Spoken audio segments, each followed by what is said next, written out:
So the first business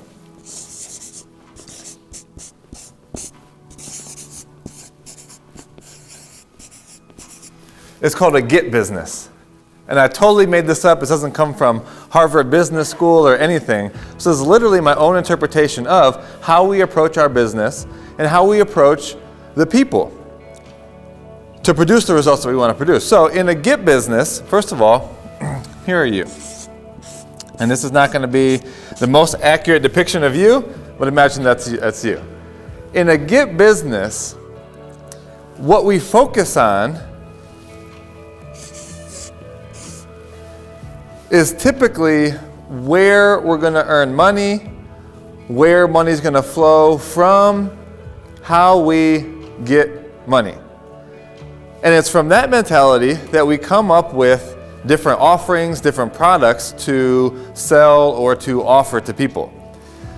But in this get business, the thing is that when this is the result, when we're focused on getting money, now all of these people, these relationships that you build, clients that you're trying to seek out, they become just your bridge, your access to getting more money.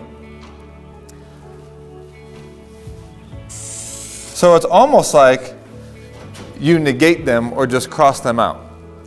And now I bring this up because this can happen in the beginning, in the founding of your business and creating your offerings, which is what we're going to do. We're actually going to create your offering set, or as what we'll call your stair step. And you can have this mentality early on in a business, and what Jocelyn and I have found is even if you build from a foundation like this, you can still fall back into this mentality. So the very first thing is we want to bring awareness to that there's these two different kinds of businesses. So this is a get business where the mentality is focused on getting money, earning money, or bringing money in. Now all of a sudden the relationships and the people are seen as the way to get more money. Now when it's from that mentality, how do these people feel? Not good and crappy. People feel like they're just in your way. They feel like an obstacle to overcome.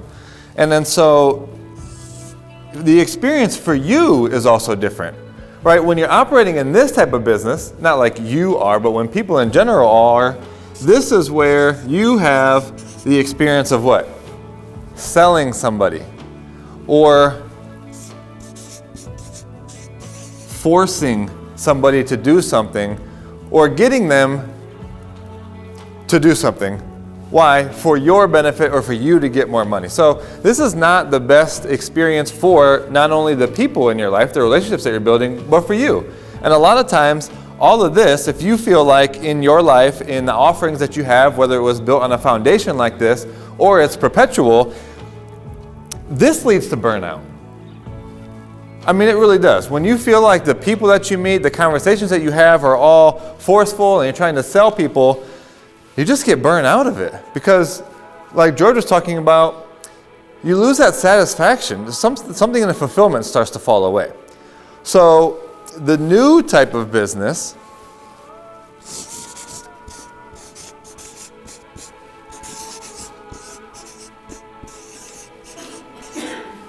is a give business. And initially you might think, well, I need money to sustain my business. No, you're not giving everything away, but it's a mentality of giving value. So let's see how this changes things. Now, here are you. And if we're building from a foundation of a give business, then what our question becomes is, number one,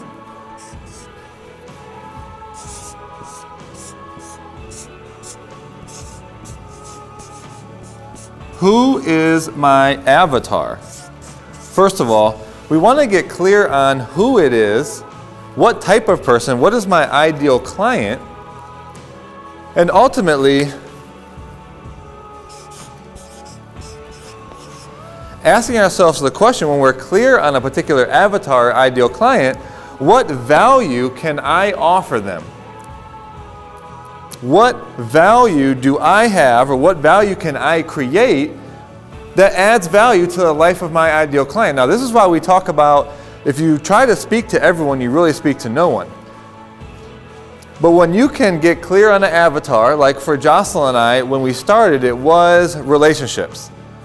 And that's still a little bit broad because you can have corporate relationships, you can have friend relationships, you obviously have your romantic relationship.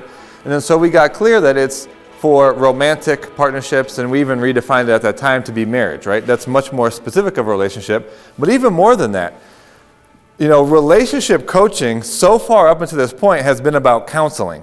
If you talk about anything in a relationship, it's like, oh, I don't need counseling. Or anything that's going to build a relationship is around the mentality of counseling. That's when something has already gone wrong and you're trying to fix it. Well, that's not the approach that Jocelyn and I are coming to, number one, because that's not the avatar we want to work with. Because people in a mentality that something is already wrong or something needs to be fixed leads to for us, having to really pull people forward. But who we wanted to work with for the ease and for the fulfillment were people that were leaning in. People that were leaning in for growth. People that probably had already gone to personal development. People that understood the importance of personal development individually, and now we are bringing about this new model called couples development. So you could see how we're really starting to narrow in our ideal client or our avatar to motivated married couples. Because that started to bring in the people that we actually wanted to work with and we had fun with. And now the question is, how do we add value to them? Well, you add value now in two ways. You have your message and then your service.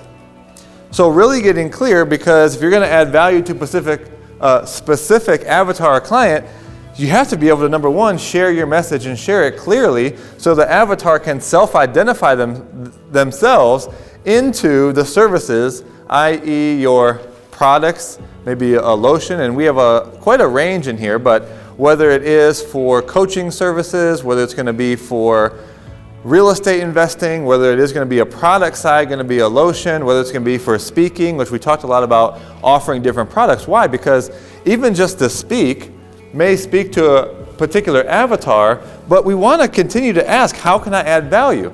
And if I only get to speak to them for 90 minutes, is that the most amount of value I can add into someone's life? Probably not. So really getting clear on what your message is to your avatar now, and like I said, your services now could be coaching, it could be a particular product, it could be a retreat, it could be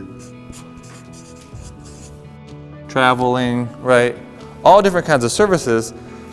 Now you may be, let me ask this question. Have I even said anything about money at this point?